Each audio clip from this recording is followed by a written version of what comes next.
Buenos días, mis queridos hermanos. Le ruego a nuestro Dios que nos envíe su Espíritu, que nos capacite para poder entender su verdad, su realidad, su perspectiva. He decidido presentaros hoy, como es un día de descanso, y he preferido quedarme en casa a descansar, a reflexionar, ¿verdad? Hay tantas cosas que vale la pena reflexionar. He decidido romper de nuevo esa dinámica de las doctrinas de Cristo para presentaros un tema que creo que es un tema no suficientemente comprendido y que creo que vale la pena profundizar en él. Y este tema es los sufrimientos de Cristo. Vamos a tratar de profundizar y tratar de entender de qué se trata en realidad, ¿verdad? De qué nos trata de hablar el Evangelio. Por lo tanto, el tema está titulado Los sufrimientos de Cristo y vamos a entrar dentro del tema para ver qué es lo que nos trata de presentar nuestro Dios.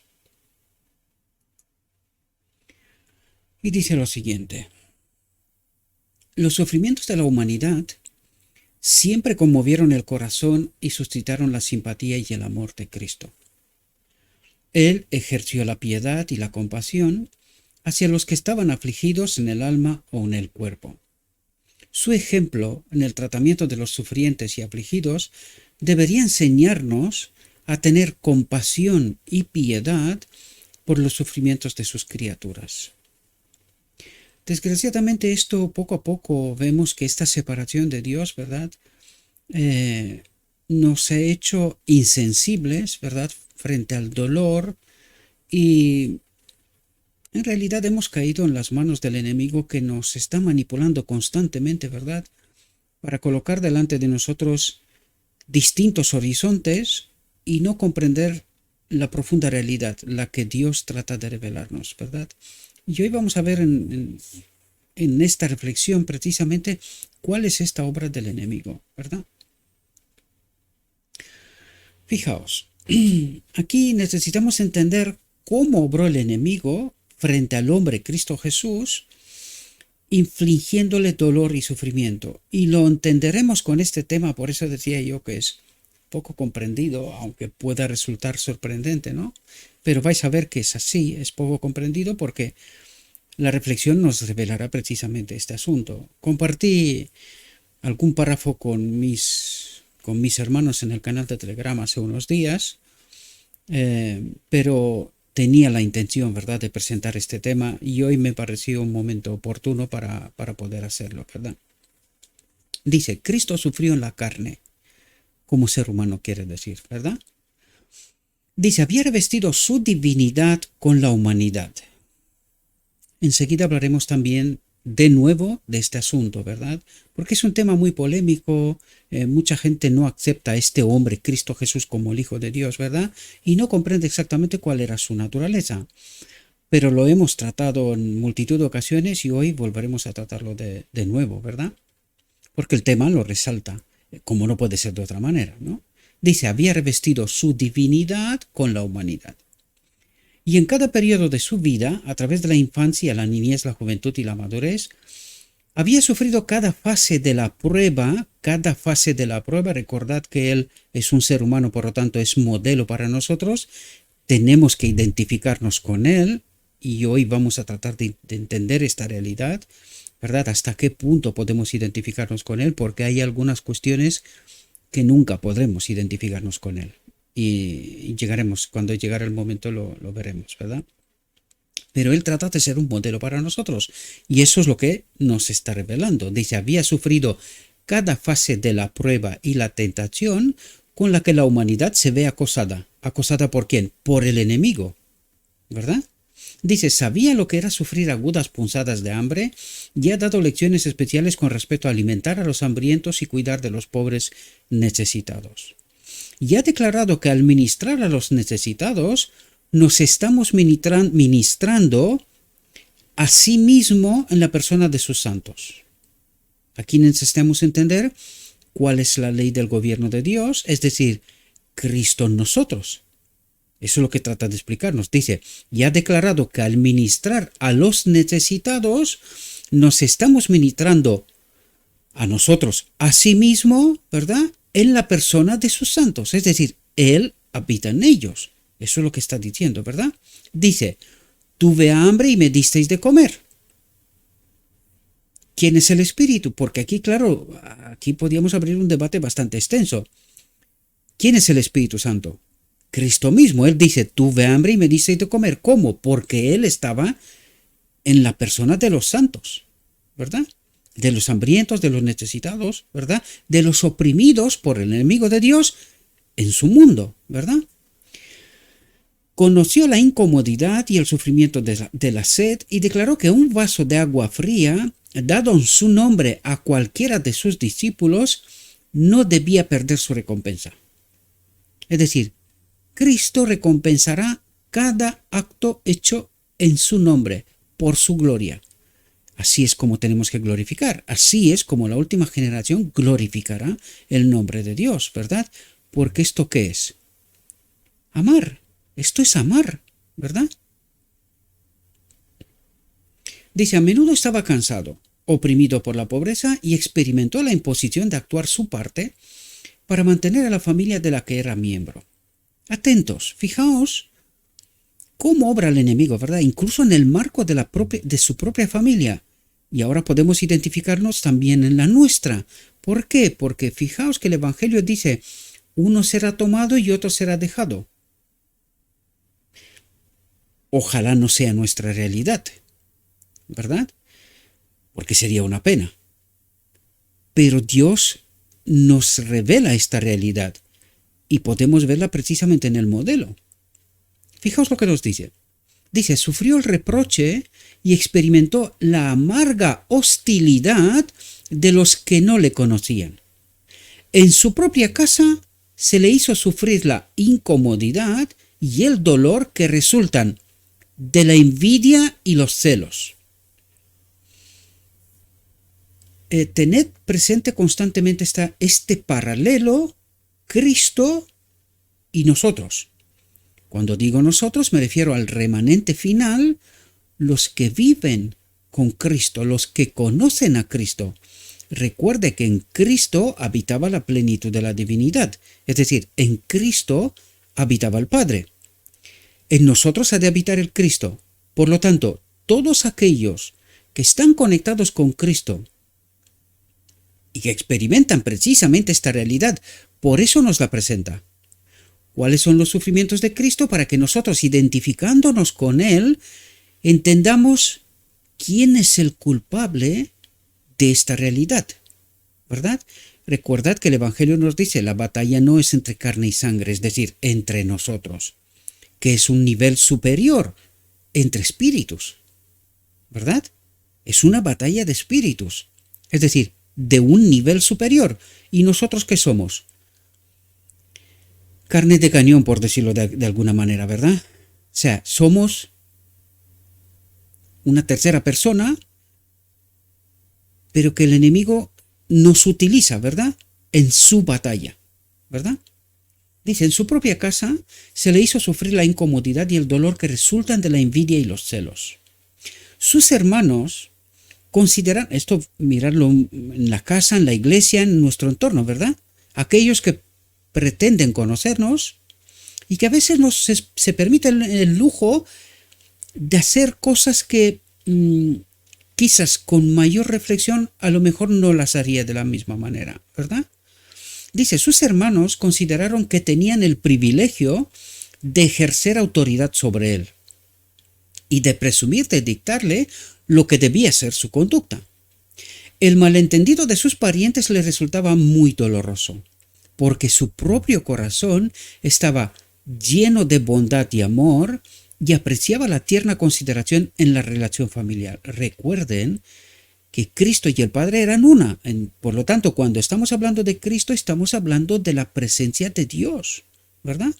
Dice, pero sus propios hermanos a menudo herrían y afligían su corazón. Deseaban que cediera a sus deseos e ideas cuando tal proceder estaría en total desarmonía con su misión divina. Así es como necesitamos entender la realidad. A veces nosotros peleamos entre nosotros y desgraciadamente el enemigo nos utiliza porque la batalla no es más que una batalla de tratar de tener razón.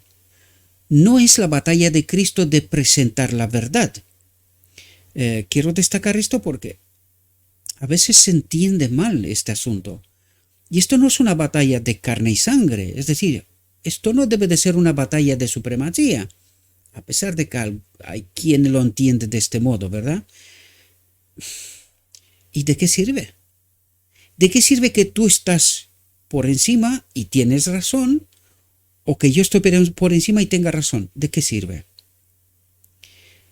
Hasta que no entendemos que Cristo es la iglesia, que en Cristo todos somos iguales, todos en términos absolutos, porque Cristo ha de ser todo en y para nosotros, hasta que no entendemos esto no somos parte de la iglesia. Y esta pelea de vanidades en realidad es una pelea de un espíritu extraño, ¿verdad? Necesitamos comprender esto en profundidad, ¿verdad? Pero sus propios hermanos a menudo irían y afligían su corazón, deseaban que cediera sus deseos e ideas, cuando tal proceder estaría en total desarmonía con su misión divina. Es decir, nuestro deber es presentar la verdad. Lo escrito está. Y estar convencidos que aquellos que presentamos es lo que Cristo haría, ¿verdad? Lo que Cristo haría y como Cristo lo haría, ¿verdad? Las Escrituras dicen, tampoco sus hermanos creyeron en él. Tampoco sus hermanos creyeron en él. No lo conocían, ¿verdad? Y a veces nosotros tenemos la sensación de porque estamos cerca de cierta persona, la conocemos y nos permitimos el lujo de hacer determinadas cosas. Cuando, fijaos lo que nos dice el Evangelio, puede ser que sea esta también nuestra experiencia.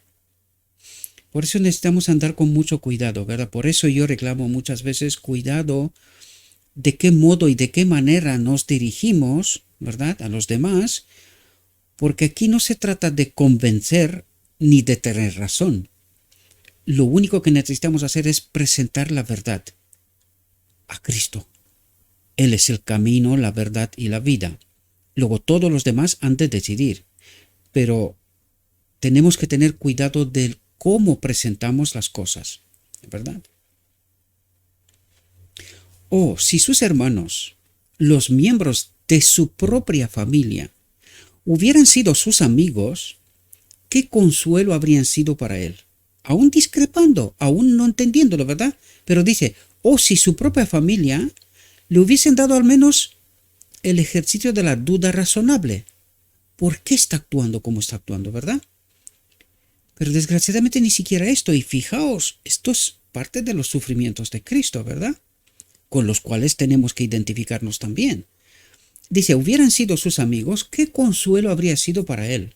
La vida de Cristo era muy superior a la vida de sus familiares.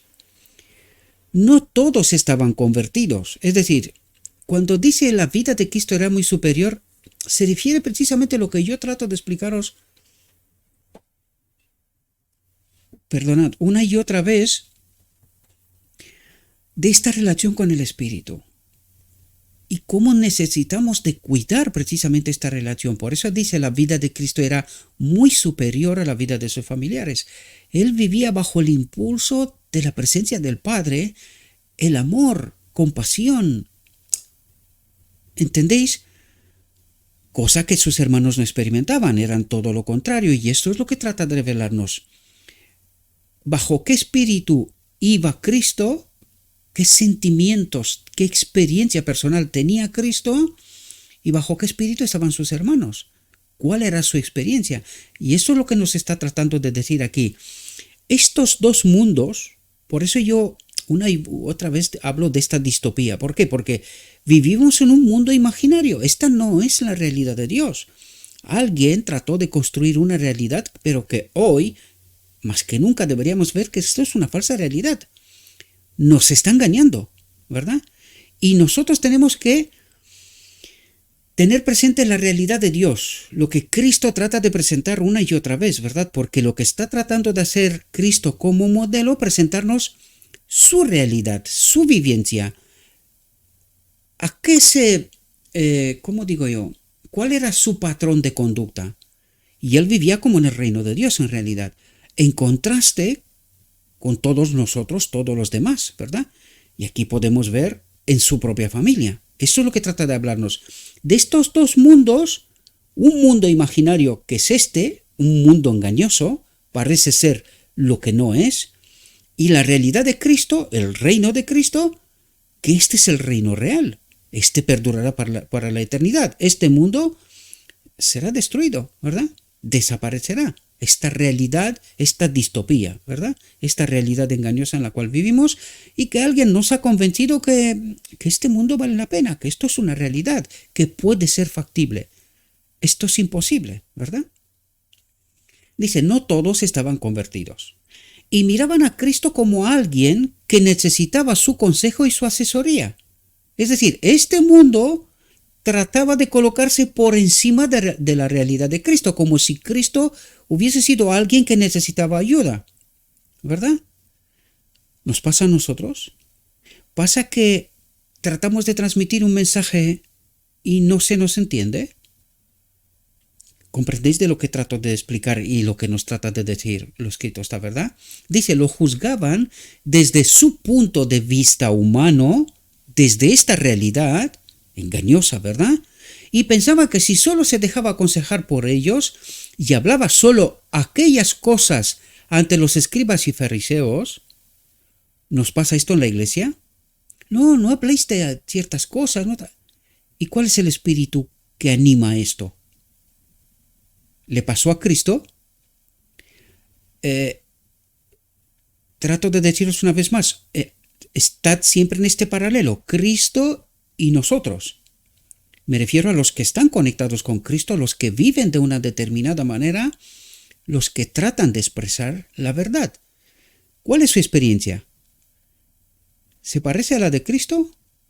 Entonces tenemos que identificar quién es el causante, el porqué de esta experiencia, ¿verdad? Lo juzgaban desde su punto de vista humano y pensaba que si solo se dejaba aconsejar por ellos y hablaba solo aquellas cosas ante los escribas y fariseos que no despertaran su hostilidad, evitaría toda la desagradable controversia que sus palabras suscitaban. Y esto es lo que nos está pasando, ¿verdad? Cuando nos encontramos con estos mensajes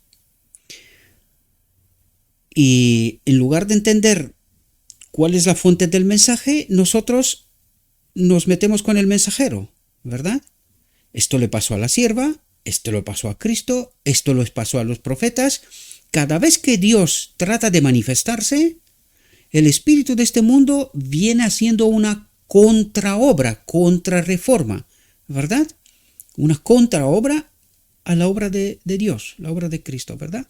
Dice, le acusaron de culpa por muchas cosas que dijo y declararon que debía haberlas dejado sin decir.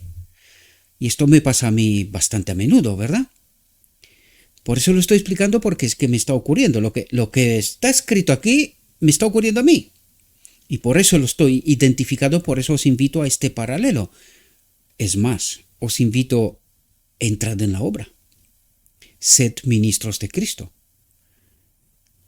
Y esperad esto. Esto es lo único a lo que tenéis que esperar.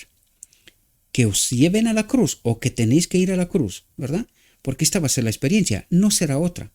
Y si será otra, tenéis que preguntaros, ¿no será que estamos actuando de un modo que no despierta ni hostilidad, ni desagradable, ni controversia, ni nada? Si el mensaje llega bien y no hay ningún problema, aquí deberíamos de tener un problemica. Deberíamos de profundizar un poco más y entender, igual el mensaje no es este, igual me estoy equivocando, ¿verdad? Dice, no podían comprender con su corta línea de medida humana la misión divina que él vino a cumplir. Y por lo tanto no podían ser partícipes con él de sus pruebas. Recuerden, porque probablemente en la mente de algunos dice, sí, pero tú no eres Cristo. El problema que tenemos es que nosotros no entendemos que Cristo era un ser humano. toda su obra hemos de identificarnos, a excepción en cuanto al pecado, la carga del pecado. Hablaremos de esto. Esto es una experiencia que nosotros no podemos experimentar. Solo Él pudo y enseguida entenderemos de qué modo. Pero en todo lo demás, nosotros tenemos que identificarnos. Entonces, ¿por qué es el modelo? No dice Él, sígueme. ¿Y cuál sería la experiencia de todos aquellos que le siguen? Tiene que ser parecida a Él. Hemos de ir hasta la cruz, ¿verdad? Con la única excepción que nosotros no tenemos que cargar el pecado del mundo. Nos basta con lo nuestro, ¿verdad? Y aún así, este mismo también será colocado sobre Cristo, ¿verdad? Pero hemos de recorrer el mismo camino, ¿sí? A esto nos invita el Evangelio, Cristo mismo.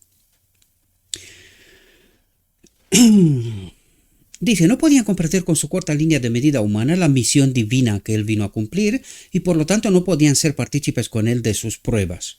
Sus palabras toscas y poco apreciativas revelaban el hecho de que no tenían ninguna idea de la fina textura de su carácter. Fina textura de su carácter. Y no discernían que lo divino se mezclaba con lo humano, que en él habitaba la plenitud de la divinidad, ¿verdad? El carácter de Dios. A menudo le veían lleno de dolor, pero en lugar de consolarle, su espíritu y sus palabras no hacían más que afligir su corazón. ¿De qué nos habla? Su espíritu y sus palabras. ¿Espíritu de dónde?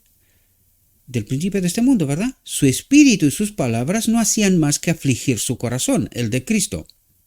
Dice, su naturaleza sensible fue torturada, sus motivos mal interpretados, su obra incomprendida. ¿Comprendemos? ¿Y de quién es esta obra? ¿De quién fue torturado en realidad? Su naturaleza sensible fue torturada, sus motivos mal interpretados, su obra comprendida. ¿De quién era este espíritu?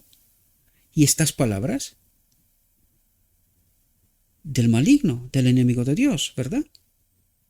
Ahora lo entenderéis, que no, esto es lo que trata de explicarnos, ¿verdad? Pero yo en cada momento trato de explicaros la batalla entre estos dos mundos, ¿verdad? Este mundo en el cual vivimos y que nos parece que es una realidad, cuando es una falsa realidad, y el auténtico mundo, la auténtica realidad, la de Dios, ¿verdad? Dice, tanto le dolía a Cristo la atmósfera de incomprensión en su propia casa, que se sentía aliviado cuando podía estar en un lugar donde no existiera y donde su espíritu pudiera descansar. Y es precisamente lo que de vez en cuando necesito yo, ¿verdad?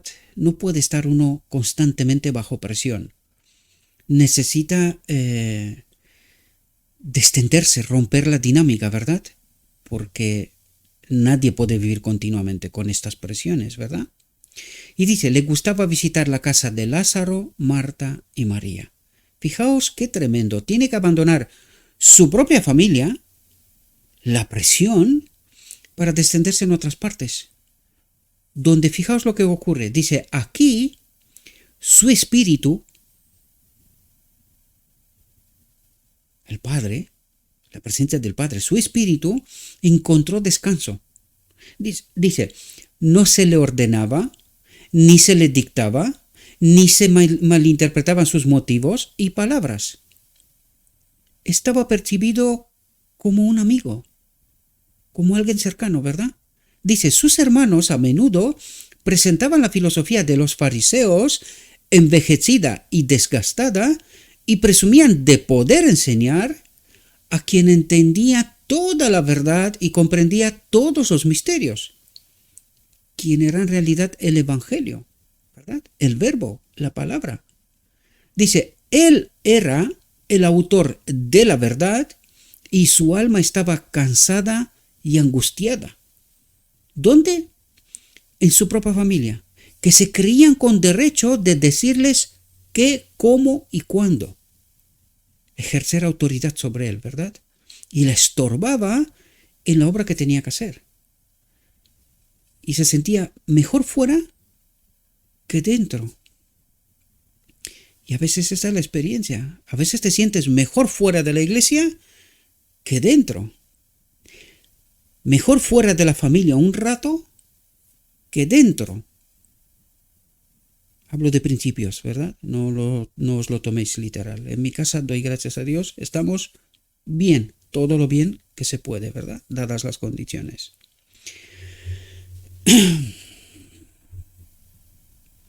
Dice, encontró alivio en la soledad y en la comunión con su Padre Celestial. Encontró alivio en la soledad y en la comunión con su Padre Celestial.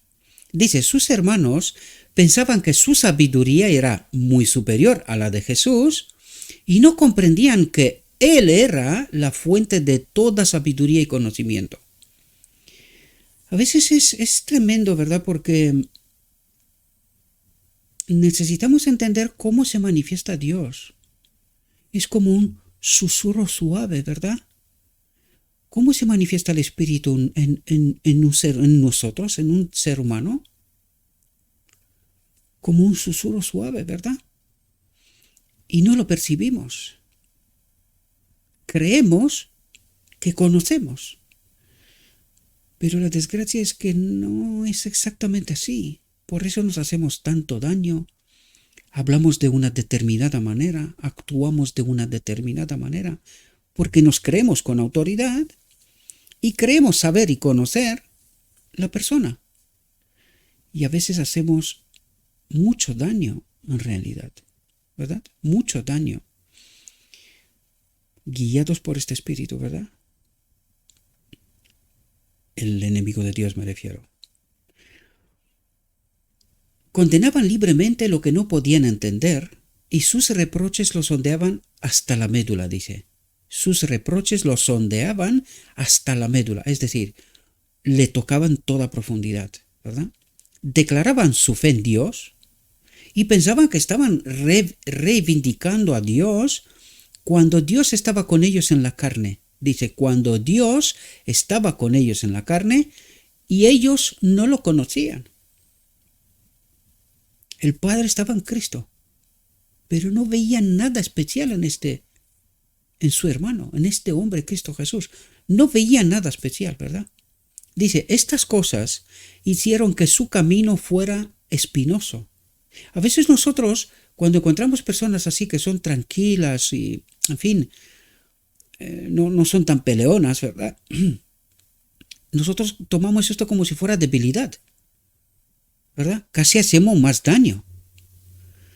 Y no logramos percibir este espíritu. Lo digo en términos generales, me incluyo, ¿verdad? No soy un ser especial, ¿no? Pero no nos damos cuenta, ¿verdad? Que este ser vive con un espíritu manso, humilde, tranquilo, ¿verdad? Esto no quiere decir que Juan el Bautista, por ejemplo, no tenía el Espíritu de Cristo.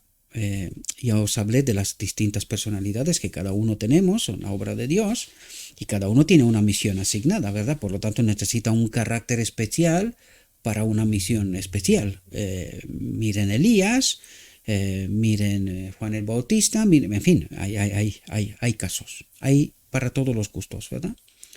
En realidad, de todas las personalidades, ¿verdad?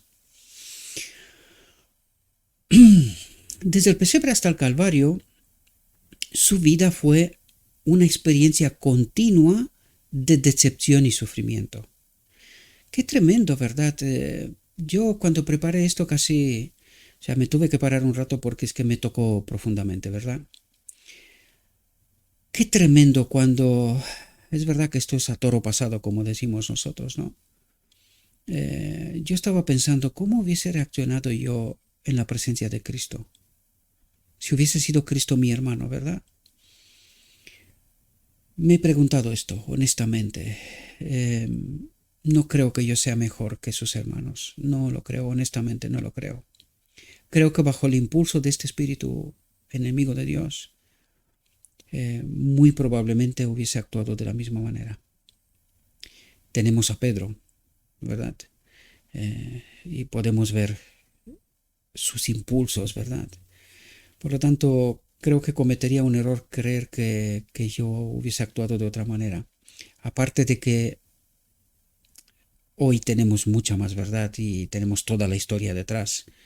Ya lo dije antes, a toro pasado es fácil juzgar y colocarte en un pedestal cuando en realidad necesitamos entender que separados de Dios siempre actuamos mal, desgraciadamente, ¿verdad?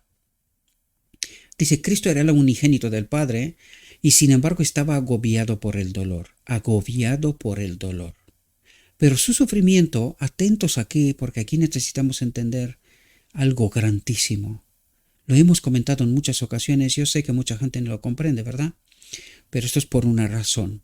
Y precisamente por eso este fue la razón por la cual elegí presentar este tema, porque creo que este asunto es poco comprendido y necesitábamos profundizar en este asunto. Dice, pero su sufrimiento en el huerto de Getsemaní fue una angustia espantosa que permanecería para siempre como un terrible misterio para la familia humana. Cuando dice permanecería para siempre, es decir, hoy, por lo escrito está, comprendemos realidades, pero no vamos a poder comprender toda la realidad.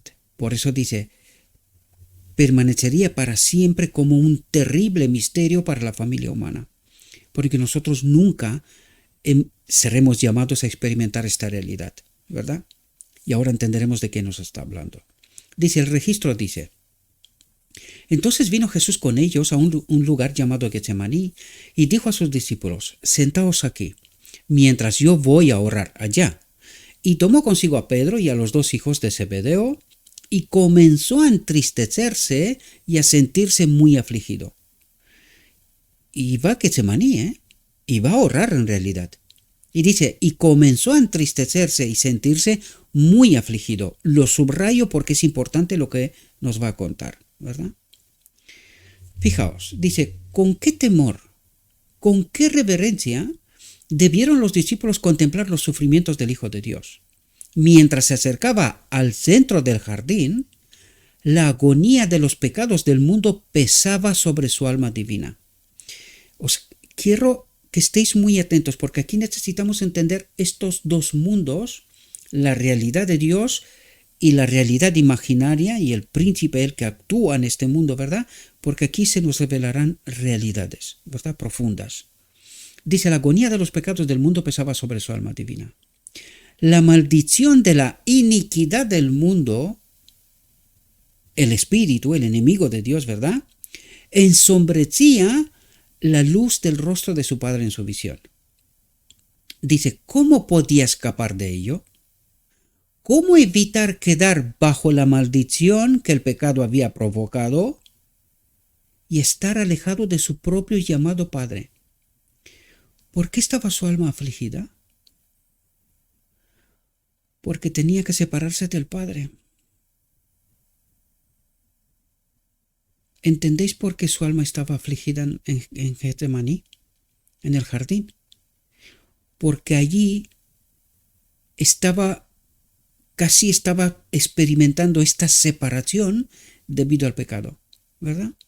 Dice, se dirigió a sus discípulos y les dijo, mi alma está muy triste, hasta la muerte, hasta separarse de Dios, ¿verdad? Y esto es lo que está diciendo aquí.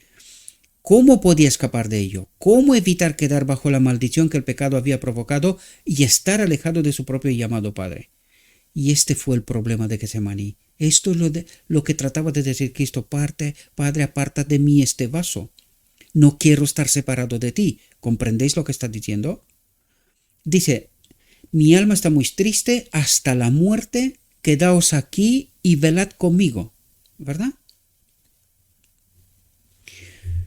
Fijaos, ¿qué es esta separación del Padre? Fijaos, porque aquí nos la explica, ¿verdad? Dice, al pensar en el carácter grave de la culpa del mundo, Cristo sintió que debía apartarse y estar solo. Y fijaos lo que significa estar separado del Padre. Las huestes de las tinieblas están allí para hacer que el pecado parezca tan extenso, profundo y horrible como sea posible. ¿Cuál es la experiencia de estar separado de Dios? Perdona. ¿Cuál es esta experiencia? Este agobio que hace el enemigo, ¿verdad? Esto lo experimentará sobre todo la última generación. Tendrá que pasar por esta experiencia. Tiempo de angustia, ¿verdad? Las huestes de las tinieblas estaban allí para hacer que el pecado parezca tan extenso, profundo y horrible como sea posible. En su odio a Dios, en la falsificación de su carácter, en la manifestación de irreverencia, desprecio y odio hacia las leyes de su gobierno, Satanás había hecho que la iniquidad llegara hasta los cielos y era su propósito engrosar la iniquidad en proporciones tan grandes que hiciera que la expiación pareciera imposible. La unión del hombre con Dios, ¿verdad?, pareciera imposible. De modo que el Hijo de Dios, que buscaba salvar a un mundo perdido, fuera aplastado bajo la maldición del pecado, bajo esta separación de su Padre, ¿verdad? Porque esto es pecado. ¿Qué es el pecado? Separación de Dios. Por lo tanto, ¿quién hacía que este pecado sea tan horrible y tan horroroso? El enemigo. ¿Ahora entendéis cómo funciona? ¿Entendéis el principio, el mecanismo que hay detrás? ¿Verdad? Dice, el trabajo del enemigo vigilante al presentar a Cristo las vastas proporciones de la transgresión causó un dolor tan conmovedor que él sintió que no podía permanecer en la presencia inmediata de ningún ser humano. No podía soportar que ni siquiera sus discípulos fueran testigos de su agonía mientras contemplaba el infortunio del mundo. Ni siquiera sus amigos más queridos debían estar en su compañía. Dice, la espada de la justicia estaba desenvainada y la ira de Dios, la separación de Dios, ahora espero que entendáis lo que significa la ira de Dios, ¿verdad? La separación de Dios contra la iniquidad descansaba sobre el sustituto del hombre, Jesucristo, el unigénito del Padre. Espero que podáis entender qué pasó en realidad en Getsemaní, ¿verdad? ¿Cuál es el peso de esta realidad? La realidad de Cristo, ¿verdad? Dice, en el huerto de Getsemaní, Cristo sufrió en lugar del hombre. Atentos a lo que está diciendo aquí, porque necesitamos entender estas profundidades, ¿verdad? Y dice, y la naturaleza humana del Hijo de Dios se tambaleó bajo el terrible horror de la culpa del pecado, bajo esta amenaza de la separación de Dios, ¿verdad? Recuerden que lo dijimos, incluso ayer lo dijimos en la reflexión, Cristo confió totalmente en el Padre, se fue a la cruz, murió, entregó su vida, confiando plenamente que el Padre lo volverá a llamar a la vida. ¿Entendéis de lo que nos está hablando? De esta separación de Dios, ¿verdad?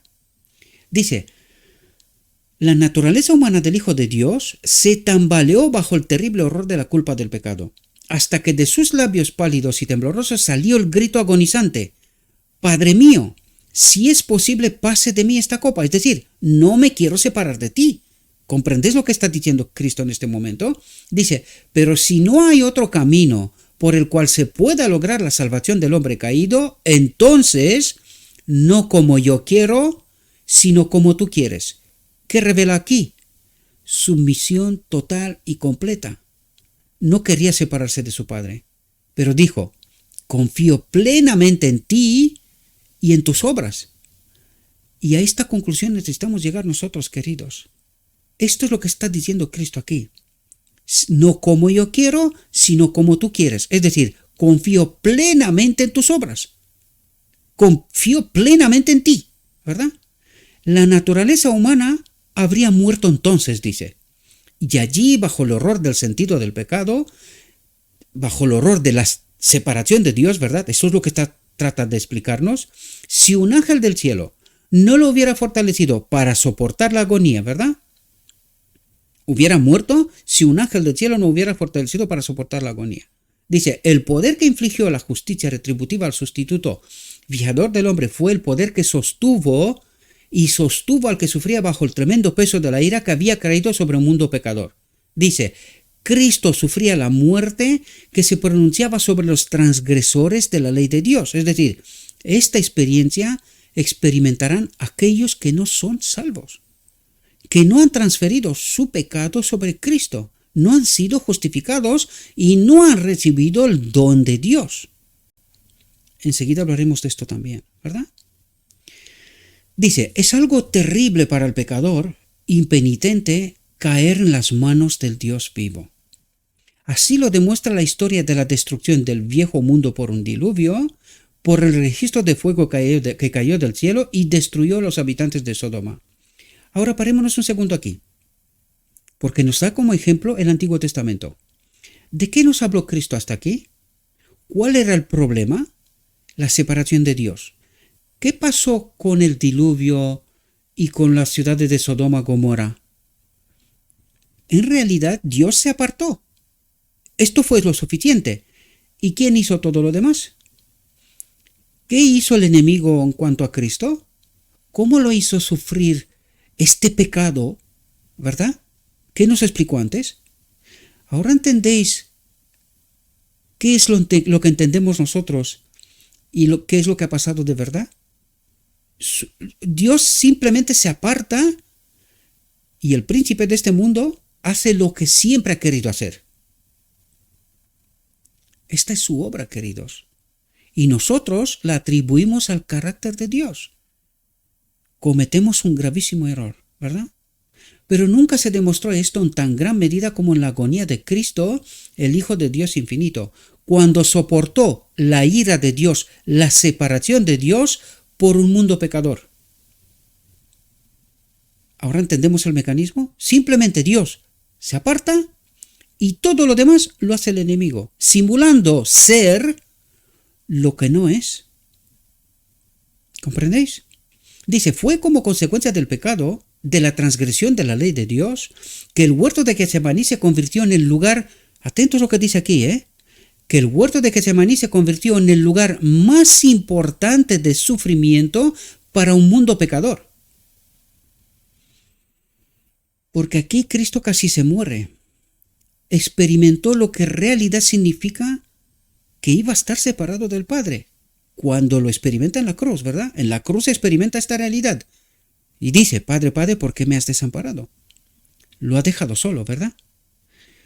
Ningún dolor, ninguna agonía puede compararse con la que soportó el Hijo de Dios. Y esto se refiere a los hijos de Dios que no tendrán que pasar por esta experiencia, que serán unidos a la gloria de Dios y que no tendrán que experimentar la muerte total y absoluta, la separación total y completa de Dios, ¿verdad?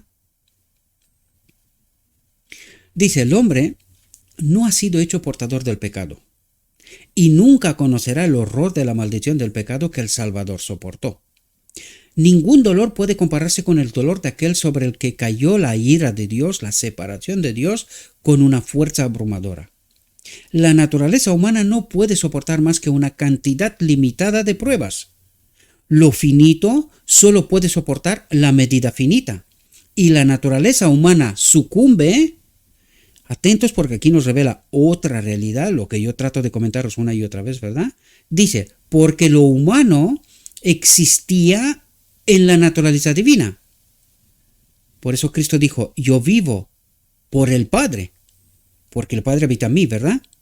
Fijaos, dice, y creó una capacidad de sufrimiento para Cristo, ¿verdad? Esta naturaleza divina creó una capacidad de sufrimiento para soportar lo que resultaba de los pecados de un mundo perdido. Y para que podamos entender esta realidad os he traído dos versículos. Segunda de Corintios, capítulo 5, versículos 18 y 19. Fijaos lo que nos dice para que podamos entender lo que nos acaba de decir aquí. Dice, y todo esto proviene de Dios, quien nos reconcilió, nos unió consigo mismo por Cristo y nos dio el ministerio de la reconciliación. Es decir, nos dio a nosotros la posibilidad de predicar esta experiencia, ¿verdad? De estar unidos a Cristo y a través de Cristo con el Padre. Dice que Dios estaba en Cristo reconciliando consigo al mundo. Por lo tanto, cuando dice aquí, pero la naturaleza de Cristo tenía una mayor capacidad de sufrimiento porque lo humano existía en la naturaleza divina. Lo humano, el hombre Cristo Jesús, existía en el Padre, ¿verdad? Y por eso dice, Dios estaba en Cristo reconciliando, uniendo consigo al mundo, no tomándoles en cuenta a los hombres sus pecados y nos encargó a nosotros la palabra de la reconciliación, predicar el Evangelio, glorificar a Dios al mundo, ¿verdad? Esta es la misión de la última generación.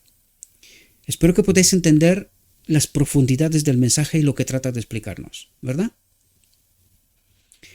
Dice, la agonía que Cristo soportó amplía, profundiza y da una concepción más extendida del carácter del pecado, de esta separación de Dios, de la ira de Dios, ¿verdad? Y del carácter de la retribución que Dios traerá sobre aquellos que continúan en el pecado. Dice, la paga del pecado es la muerte. La segunda muerte, la desaparición, eso es lo que trata de decir, porque la muerte que nosotros experimentamos ahora es un descanso, no es la muerte. Nosotros la llamamos muerte, pero no es la muerte. Cuando Cristo dice Lázaro duerme, no dice Lázaro está muerto, Lázaro duerme, ¿verdad? Solo la segunda vez dice Lázaro está muerto porque los discípulos no entendían, ¿verdad? Pero aquella no es la muerte. La muerte es la desaparición total, completa y eterna. Aquella es la muerte. Dice, pero el don de Dios es la vida eterna. ¿Cuál es el don de Dios? Esta vida de la cual el Hijo de Dios se despoja de sí misma y nos la envía a nosotros. Este es el don de Dios, este es el Espíritu de Dios, ¿verdad? El Espíritu de Cristo. Dice, pero el don de Dios es la vida eterna, lo que perdió Adán en Edén, ¿verdad? Por medio de Jesucristo, para el pecador arrepentido y creyente en este Cristo, en su Espíritu, en esta naturaleza de la cual Él se ha despojado y me la da a mí para que yo viva. Es este don de Dios. Es la vida eterna, perdón. Espero, mis queridos hermanos, que esta reflexión os guste y os traiga revelación, mayor luz, tanto como a mí, ¿verdad? Porque tengo la sensación de que en muchas ocasiones os hablo de cosas y que no os las creéis, ¿verdad? Y esto parece a veces, lo digo, pero es que, claro, con este espíritu que tenemos, pues siempre se interpreta como un insulto, ¿verdad? Pero esto es debido a que nosotros hemos confiado que nos cuenten otros la verdad, en lugar de ir nosotros a investigar por nosotros mismos y tener esta fe que nos pide Dios, que resulte de su palabra, del escrito está, del mismo Cristo, ¿verdad? Como siempre os digo, mis queridos hermanos, no confíen en lo que yo digo, yo trato de ayudar. Mi deseo y mi consejo es acérquese a lo escrito está. El texto está en inglés en esta ocasión, pero la traducción la tenéis aquí. De todos modos, en la descripción del vídeo encontraréis el enlace en origen, ¿vale? Mi consejo, estudiad por vosotros mismos, traten de entender la verdad. Llénese de Cristo, ¿verdad? Y una vez que entendéis esta realidad, mis queridos hermanos, cada uno de nosotros tome su elección. Hay un mundo que perece y falta obreros. Falta obreros, créanme, falta obreros que cuenten la verdad y no otras cosas, ¿verdad? La verdad. Le ruego a nuestro Dios que nos envíe su Espíritu, que nos capacite, que podamos entender su verdad, su realidad, su perspectiva y que nos capacite para poder presentar su verdad, su realidad, ¿verdad? Os deseo, mis queridos hermanos, que tengáis un próspero día y en todo lo que os he dicho, os lo he dicho en nombre de Cristo Jesús.